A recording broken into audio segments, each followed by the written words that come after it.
और यहां पर हम आपसे मणिपुर पर बेहद गंभीर विषय पर अपना वक्तव्य देने आए हैं। 16 महीने हो गए और मणिपुर जल रहा है। 16 महीने से इस देश का एक राज्य हिंसा की ग्रस्त में है। वहां पर हर तरह की अगजनी, लूट, हत्याएं हो रही हैं। 16 महीने से जलते हुए मणिपुर में अब एक नई तरह की हिंसा भड़क उठी है। पिछले 10 दिन में मणिपुर में करीब 11 से 12 नई हिंसा में भड़की, करीब 11 से 12 मौतें हुई हैं। मणिपुर में एमेच्योर गन्स की जगह अब आरपीजी लहराई जा रही है। मणिपुर में गांव के ऊपर ड्रोन से हमला हो रहा है, गांव के गांव ध्वस्त हो रहे हैं, उन इलाकों में हमला हो रहा है जहां पर हिंसा नहीं थी। मणिपुर में एक पूर्व मुख्यमंत्री का घर पे रॉकेट से हमला हो रहा है। मणिपुर के राज्यपाल के घर पर पत्थरबाजी होती है। मणिपुर में सुरक्षा बलों पर हमला होता है, उनके शस्त्र छीनने की कोशिश हो रही है। तो ये क्या हो रहा है मणिपुर में?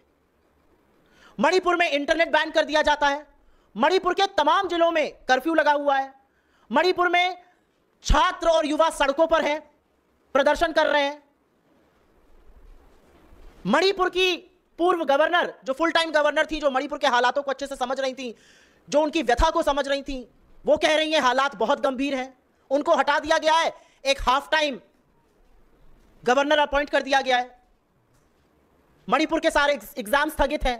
तो इस देश का एक राज्य जहां पर जा जाकर बड़ी बातें करने में नरेंद्र मोदी बयानबाजी करते थे, वो 16 महीने से जल रहा है। और इस देश के प्रधानमंत्री के पास 1 मिनट का वक्त नहीं है कि वो मणिपुर चले जाएं। वो चुनाव में मणिपुर नहीं जाते, उसके बगल के राज्यों में होकर लौट आते हैं। वो अमेरिका, फ्रांस, ब्रिटेन, ग्रीस, रूस, यूक्रेन सब जगह घुमाते हैं, बस मणिपुर नहीं जाते हैं। क्या यह किसी भी मर्यादित सरकार के लिए लोकतंत्र में स्वीकार्य है कि इस देश का प्रधानमंत्री ने एक राज्य को अपने हाल पर जलने के लिए छोड़ दिया है? कोई आक्रोश नहीं है। हम सबको याद है कि उन आदमखोरों की भीड़ ने कैसे बेटियों के शरीर को नोचा था। 76 दिन तक वो वीडियो बाहर नहीं आया था। जब आया तो नरेंद्र मोदी 36 सेकंड के लिए बोले थे। हम भूले नहीं उन बातों को। एक मिनट का वक्त नहीं है। और मैं आपके जैसे प्रबुद्ध मीडिया के साथियों से यह पूछना चाहती हूं, भाजपा के प्रवक्ताओं से पूछना चाहती हूं, सांसदों से पूछना चाहती हूं, मंत्रियों से पूछना चाहती हूं, बीजेपी के ट्रोल इकोसिस्टम से पूछना चाहती हूं।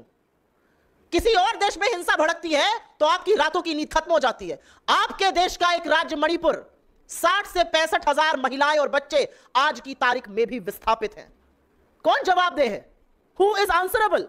यह सवाल है अपने आप में। और अब एक नए तरह का गेम खेला जा रहा है। इससे पहले कि मैं मंच अपने सहयोगियों, साथियों और नेताओं को दूं, एक नए तरह का गेम चल रहा है मणिपुर में। मणिपुर के मुख्यमंत्री, जो अभी तक नई दिल्ली की कठपुतली बनकर सारे ऑर्डर का पालन कर रहे थे, जिनको बर्खास्त नहीं करा गया, जिनको हटाया नहीं गया और मणिपुर जलता रहा, वो अब नए तरह का गेम खेल रहे हैं। अभी तक आप कठपुतली बने थे, अब आप स्वांग रच रहे हैं कि मैं सेंटर से भिड़ रहा हूं, मैं मणिपुर के हक की बात कर रहा हूं, मैं लॉ एंड ऑर्डर पे कर रहा हूं। आपकी आंख के सामने, आपकी नाक के नीचे मणिपुर जलता रहा और आप केंद्र की कठपुतली बने रहे। असलियत यह है, आपके कुछ भी करने से यह असलियत छुपेगी नहीं, बदलेगी नहीं। इस देश का प्रधानमंत्री कहां है? और मैं क्यों ना यह कहूं कि प्रधानमंत्री के ऊपर एक इंक्वायरी होनी चाहिए, पीएमओ पर इंक्वायरी होनी चाहिए। मैं क्यों ना कहूं कि गृह मंत्री को बर्खास्त करना चाहिए। वो पूरी तरह से विफल है। और अब मैं अपने मणिपुर के अध्यक्ष श्री कायसन मेघचंद्र सिंह जी से अपील करती हूं कि वो अपना ओपनिंग